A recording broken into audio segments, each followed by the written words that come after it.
বর্ষা এলেই শিরোনামে উঠে আসে প্রতি বছর। বন্যা এলাকা ডুবলেই ভেসে ওঠে তার কথা, কিন্তু এলাকার মানুষ তার বাস্তবায়নের সুফল পাননি আজও। ঘাটাল মাস্টার প্ল্যান, বর্ষা শেষে বন্যার জল নামলে যার আলোচনা কোথাও যেন হারিয়ে যায়। গত প্রায় 4 দশক ধরে এভাবেই ঘুরে ফিরে আসে যায় ঘাটাল মাস্টার প্ল্যান। এই প্রেক্ষিতে বুধবার ঘাটাল মাস্টার প্ল্যান তৈরির জন্য কমিটি গঠন করা হলো বিধানসভায়, কিন্তু সেই কমিটিতে ব্রাত্য ঘাটালের বিজেপি বিধায়ক শীতল কপাট। তার পরিবর্তে কমিটিতে জায়গা পেলেন তৃণমূলের প্রাক্তন বিধায়ক শঙ্কর দলুই।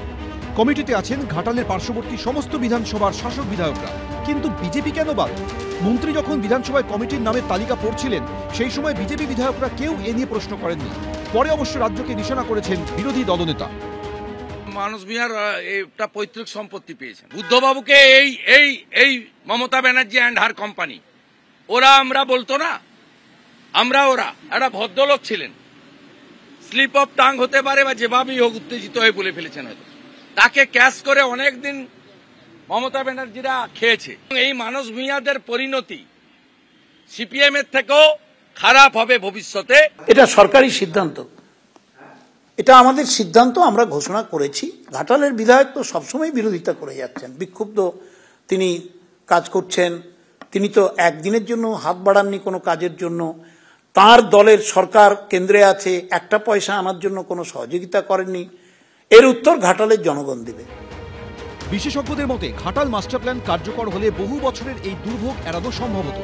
কিন্তু কবে বাস্তবায়িত হবে ঘাটাল মাস্টার প্ল্যান? উত্তর অজানা। অব্যাহত রাজনৈতিক চর্চা। উজ্জ্বল মুখোপাধ্যায়, এবিপি আনন্দ।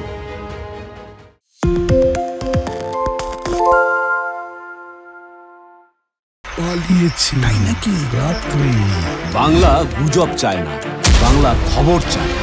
বাংলা খবর, বাংলার খবর। শুনতে পাচ্ছি না, বল না। আরে 10 টাকাটা ব্যাপার নয়, আজকে 40 টাকা দিচ্ছি, কারণ 40 টাকা। বাংলা গলাবাজি চায় না, বাংলা খবর চায়। বাংলা খবর, বাংলার খবর। বাংলা ঝামেলা চায় না, বাংলা খবর চায়। বাংলা খবর, বাংলার খবর। সত্য অন্তহীন, সত্যের খোঁজও তাই, সত্য সন্ধানে তাই আমরা অক্লান্ত, অকুতভয়। এবিপি আনন্দ নতুন ভাবনার প্রতীক, যা মনে মুক্ত, তথ্যে যুক্ত এবং যাবতীয় সীমানার বাঁধন থেকে মুক্ত। সীমা না শব্দটির মধ্যে লুকিয়ে আছে মানা শব্দটি, যেন চোখ রাঙানি এক অদৃশ্য ব্যানাজার, যা আটকে রাখে আমাদের এক ছোট্ট গণ্ডির মধ্যে। একমাত্র সঠিক খবরই গড়ে তুলবে এক মুক্ত সমাজ। সেই জগৎ গড়ার লক্ষ্যে কোনো সীমানার ঠুকুটি আমরা মানব না। এবিপি আনন্দ এগিয়ে থাকে, এগিয়ে রাখে।